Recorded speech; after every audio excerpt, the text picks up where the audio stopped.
हमारे लिए आज की तलावत अदद की किताब उसका छठा बाब उसकी 22वीं ता 27वीं आयत। और खुदावंद ने मूसा से कलाम करके फ़रमाया कि हारून और उसके बेटों से मुखातिब हो और उनसे कह कि तुम बनी इसराइल को इस तरह से बरकत दो और उनसे कहो खुदावंद तुझे बरकत दे और तेरी हिफाजत करे। खुदावंद तुझ पर अपने चेहरे का नूर चमकाए और तुझ पर रहम फरमाए।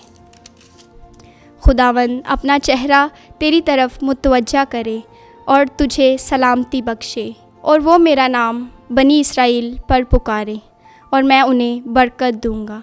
खुदावंद के पाक कलाम का पढ़ा और सुना जाना हम सब के लिए बाइस से बरकत हो। खुदावंद का शुक्र हो।